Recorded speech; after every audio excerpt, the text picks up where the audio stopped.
Hi, this video is about paragraph structure and essay structure. And this is the kind of thing that is incredibly important. And I am going to refer back to this many, many times over the semester. You may even see it in your essays, because the reasons that I teach this is because I expect to see it in your essays. And so if I don't see it, I'm going to refer you back to these videos, or sorry, these paragraphs and these essays. So this is really, really important. It's going to tend to be a little bit long, but it's very, very, very important. And then afterward we'll take a look at a chart that I have created. Let's take a look first at a paragraph. Um, if you and in this particular case, we're taking a look at the second paragraph. Um, if I were to ask you what you think makes for a good paragraph, some students will tell me 5 sentences. Sometimes students will tell me 8 sentences. I'm going to say probably 8 to 10 sentences in academic writing. Probably 8 to 10 sentences is what is a good kind of range of ideas or range of sentences for proving a point. Most paragraphs are going to have 3 points of support. This one does. Not all paragraphs have to have 3 pieces of support, but this particular one does.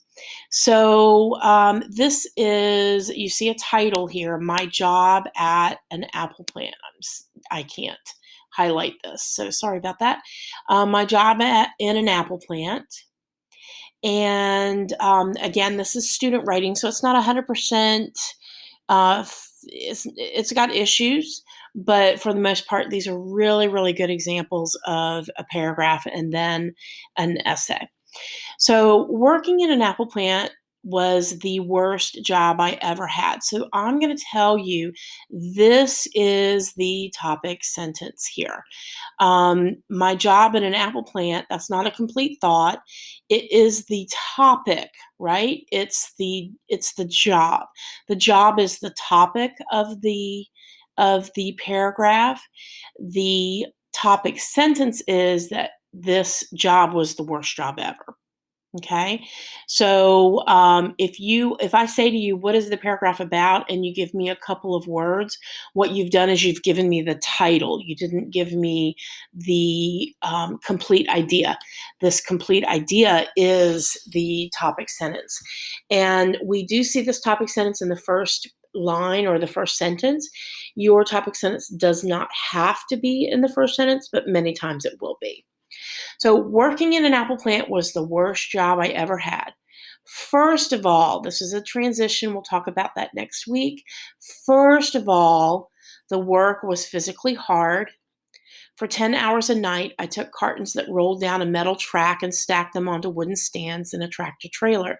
Each carton contained 25 pounds of bottled apple juice, and they came down the track fast. So the first idea here is that the work was physically hard.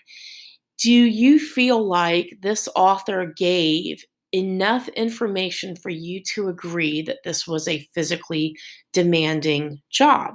And I hope that your answer is yes. He worked for 10 hours a night. He worked at night instead of in the day. And he had 25 pounds of bottled apple juice, and continually these cases came down the track. Okay, the second bad feature of the job was the pay. So first was the physical labor, second was the pay. I was getting the minimum wage at the time, $3.25 an hour. I had to work over 60 hours a week to get a decent take-home pay. So yes, the pay was not fun. Now this would be probably early 80s, but still not a lot of money for that kind of physical work. Finally, so here's our third item, and we know this is the last one. I hated the working conditions. So this part of the paragraph is saying, we had a short sentence for each item. First, the work was physically hard, then the support. The second bad feature was the pay, then the support. Finally, I hated the working conditions. So now we can expect the support, right? We were limited to two 10-minute breaks and an unpaid half hour for lunch. Most of my time was spent outside the loading dock in the freezing cold. I was very lonely on the job because I had no interests in common with the other workers. I felt this isolation, especially when the production line shut down for the night, and I spent 2 hours by myself cleaning the apple vats. All right. So here we have the third item and all kinds of information that support that last statement. And you can see that this person has spent almost double the amount of time talking about the working conditions than he did on the pay and on the hard labor. This is one way to present your information. If you are sure that the person reading your work is going to read your entire work, your entire piece of writing, then you can build your case and present your final biggest point as the final item, as a kind of like crowning glory of your support. If you don't think your reader, and this is what happens a lot in business writing, if you don't think your reader will read every bit of your work, then put the main idea, put the larger idea at the beginning, and at least they will read long enough to get that main point. So you have a choice as a writer as to how you want to structure how you want to organize your details, and different types of writing will offer you different choices for how to do that. So let's take a look at how this person closed it out. The vats were an ugly place to be on a cold morning, and the job was a bitter one to have. So this person has actually repeated what was the first sentence or what was the topic sentence. Working in an apple plant was the worst job I ever had. And he finishes with a little bit of attitude, a little bit of opinion, and a restatement of the main idea or of the topic sentence. So, this is a really well structured paragraph, and has all the elements of things that somebody wants to see in a good paragraph. And again, I'll show you my chart in just a minute to show you what all of that looks like. So, let's move on to the essay. So many times in an essay, I'm going to take this a little out of order. An essay, a 5 paragraph essay, has an introduction, which is what this would be, a conclusion, which is what this would be, although this is a little bit short, a little bit small, but then 3 body paragraphs. All right. Now, the way that we present this is we start with an introduction, we start with a way of getting our readers' attention. We try to hook them with some interesting ideas. And then we present our 3 pieces of support. And then we close things out by restating the thesis. We no longer have one topic sentence, we have 5 actually, but we have one overall piece of information that is going to kind of drive the whole essay. And we call this a thesis statement. So in the introduction, you're going to see 3 things. You're going to see the thesis, a preview of what's coming. So, what are the topics of the 3 body paragraphs? And so I'm sorry, the 2 things that you'll see in the beginning is you'll see the thesis statement and kind of a preview for what's coming. Think about like a movie preview, right? You'll get kind of a taste of what's coming. Then you will read the information, and at the end, we restate the thesis, we review or restate the three pieces of support, and then we might leave with an kind of an attitude or a suggestion. We try to kind of close the loop in all of our writing. So let's take a look at these. I'll go ahead and go in order, but just because this is how we read things, this is how we present our 5 paragraphs. Remember that you don't have to write them in this order. Most of the time, we know exactly what we want to say for these 3 pieces of information. Many times when you are struggling to write, you have a hard time getting started, and that's where procrastination can come in. It's sometimes this getting started that can be really hard. So get started, just get those juices flowing and start with the pieces that's just about the factual information. And many times, once you've written those 3 paragraphs, then it's very easy to write the intro, and the conclusion is almost the exact same thing as the intro. In fact, it's going to feel maybe a little uncomfortable because they are so similar. And the other thing is, when we are writing, many times in the middle of our research or in the middle of our writing, all of a sudden we're in the middle of things and we realize, I really want to focus on this instead, or I think I want to change one of my ideas. Well, if you've already written your intro, then you have to go back and change your intro.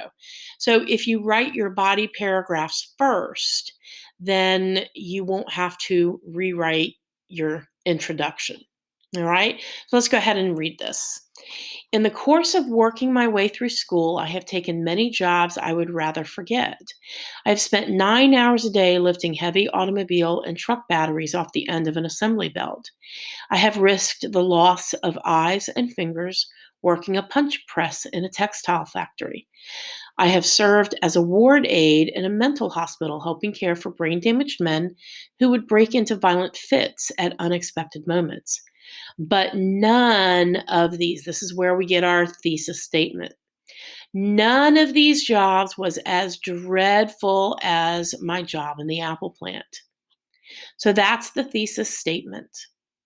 But none of these jobs was as dreadful as my job in the Apple plant. So this is a kind of a repeat of that paragraph we just read. This was the worst job ever.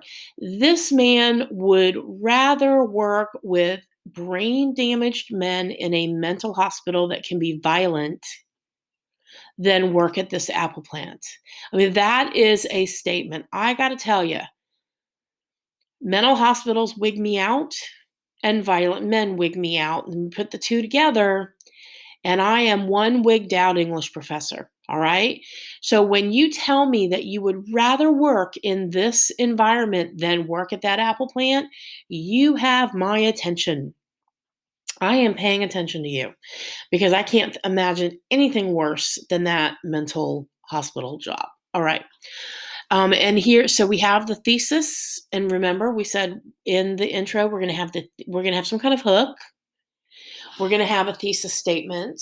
And a lot of times, it does not have to be, but a lot of times the thesis statement can be at the end of that first paragraph because you're kind of building interest and building a case. Then you hit your reader with the thesis statement that's going to cover the whole essay, and then do the preview. The work was physically hard, the pay was poor, and most of all, the working conditions were dismal. So if you think back to that paragraph, those are the exact same 3 items, right?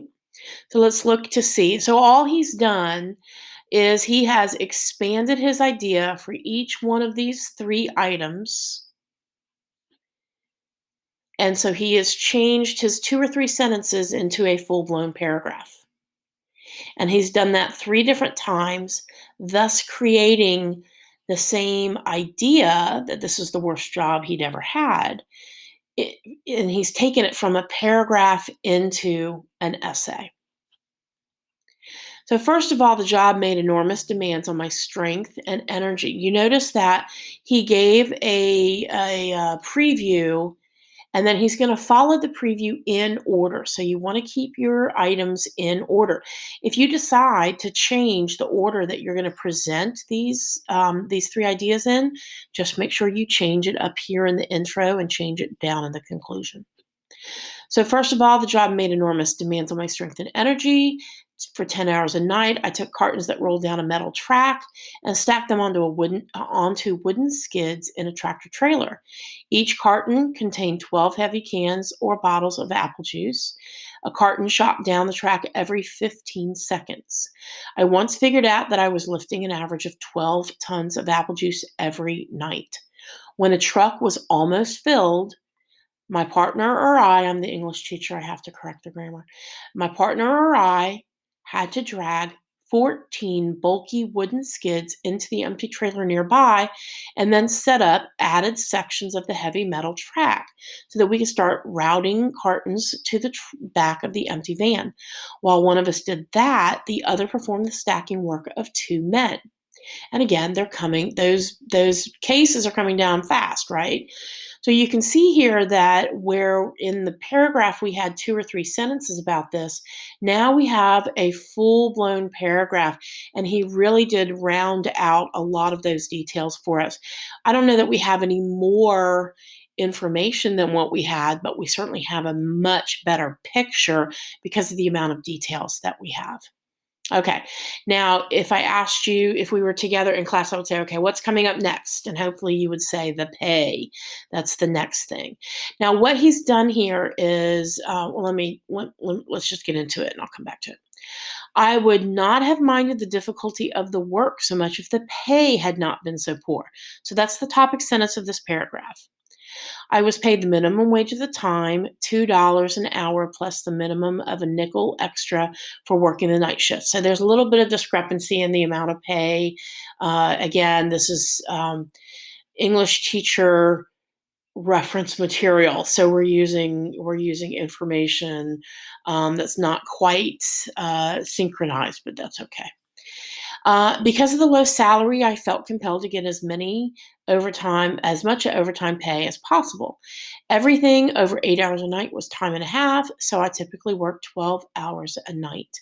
On Friday, I would sometimes work straight through until Saturday at noon. 18 hours. Can you imagine? I averaged over 60 hours a week, but did not take home much more than $100. Now, again, I'm going to refer you back to this was 70s. This is the early 70s. So rent was maybe $100 a week, or sorry, $100 a month, or $80 a month. His electric bill might have been $12. So yes, this was abysmally low, and at the same time, prices were low. Gas was 19 cents a gallon. So ask me how I know all this because I was alive. I was 6 or 7 years old at the time, but even then I had a really strange way of remembering details. So, all right. So the third item is going to be the working conditions, right? But even more, and one more thing, I would not have minded the difficulty of the work so much. So he is reminding the reader about this um, last paragraph. This is called a transitional sentence. English teachers love them. Other teachers might not know what they are, but they'll think, wow, this person really knows what they're talking about. I really understand what he had to say or what she had to say. So it's a great technique. I don't know that I would do 2 of them in a short essay like this. I usually leave them for my last paragraph. Here he has said, but even more than the low pay, what upset me about my apple plant job was the working conditions. So another transitional sentence, but he's only referring to this information. If it were me, I would not say, I would say here, another thing that I hated was the low pay. Then here I would say, But even more than the physical hardship of the job and the low pay, so I'm reminding my reader, remember this is A, this is B. Not only A and B, but C, the working conditions. Our humorless supervisor cared only about his production record for each night and tried to keep the assembly line moving at a breakneck pace. During work, I was limited to two 10-minute breaks and an unpaid half hour for lunch. Most of my time was spent outside on the truck loading dock in near 0-degree temperatures. The steel floors of the truck were like ice. The quickly penetrating cold made my feet feel like stone. I had no shared interest with the man I loaded cartons with, and so I had to work without job companionship. And after the production line shut down and most people left, I had to spend 2 hours alone scrubbing clean the apple vats, which were coated with a sticky residue. I stayed on the job for 5 months, hating all the while. Now remember, in the conclusion, we're going to restate the thesis. We're going to restate the 3 points that we've made, A, B, and C. And then we're going to leave with some kind of attitude or opinion, maybe a suggestion, especially if we're working with research writing. Okay, I stayed on the job for 5 months, hating all the while the difficulty of the work, the poor money, and the conditions under which I worked.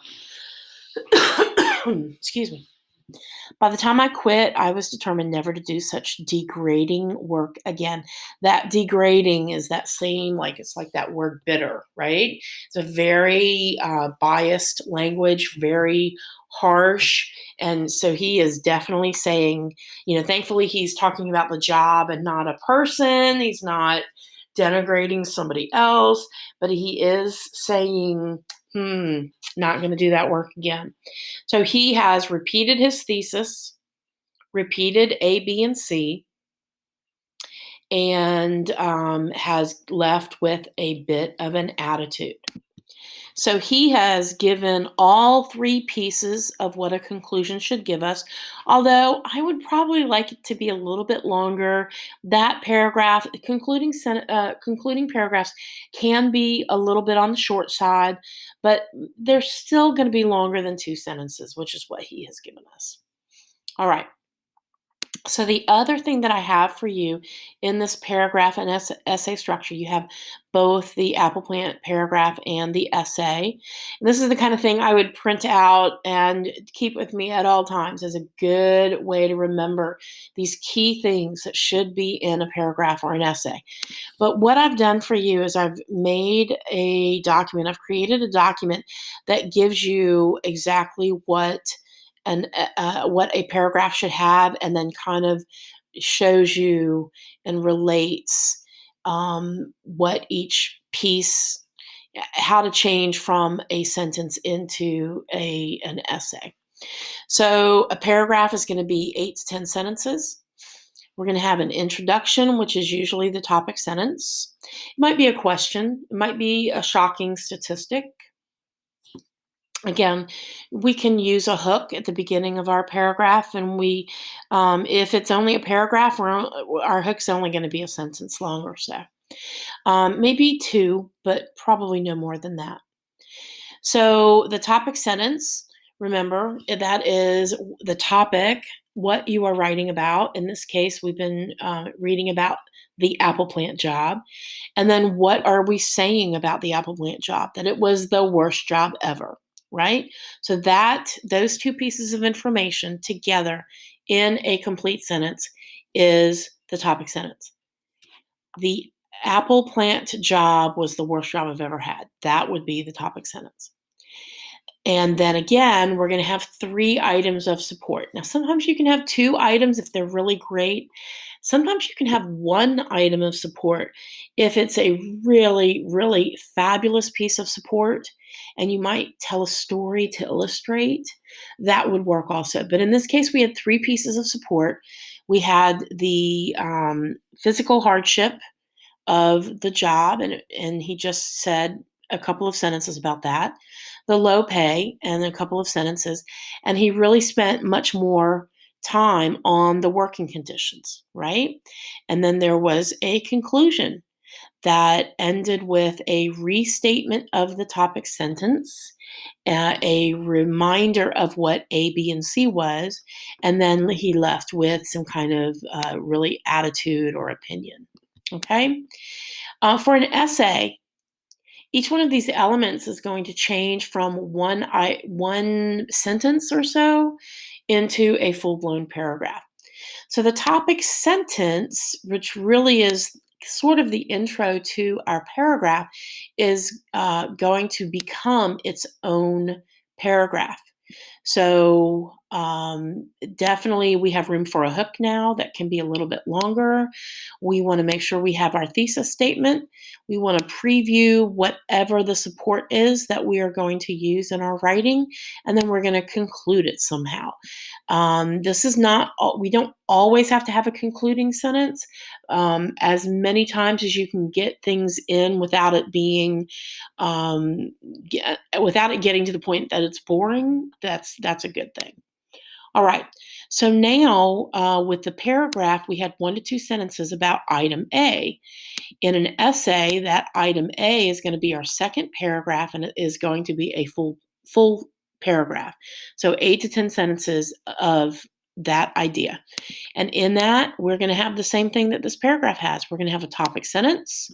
We're going to have details and support, and then a concluding sentence. And the same thing with item B, which was in the paragraph 1 to 2 sentences, is now going to become paragraph 3, or the second body paragraph. Item C, which was the main point. And you'll notice even this paragraph in the essay was a little bit longer than the other two. So 3 to 4 sentences here. Paragraph 4, which is item C, in this case, the working conditions. We have a topic sentence, we have the details, and then we have a concluding sentence. Then in the paragraph, we did have a conclusion in a sentence.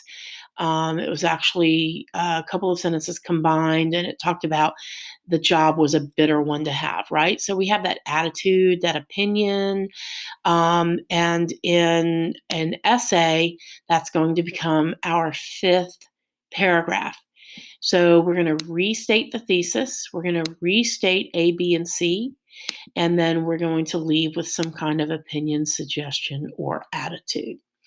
So these are the examples of student writing that I refer back to over and over again. So hopefully this helped you. Hopefully this chart helps you as you are writing your paragraphs. Remember to make sure that you are giving good topic sentences with enough support to prove that idea. And if you're writing an essay, each one of those 5 paragraphs will have that topic sentence. And you'll have, if you take a look at topic sentence A, topic sentence B, topic sentence C, in this case, hard work, low pay, working conditions, all of that fed into this thesis statement that this was the worst job ever. All right. Hopefully, this helps you in organizing your ideas for your writing. And make sure you email me if you have any questions. Bye.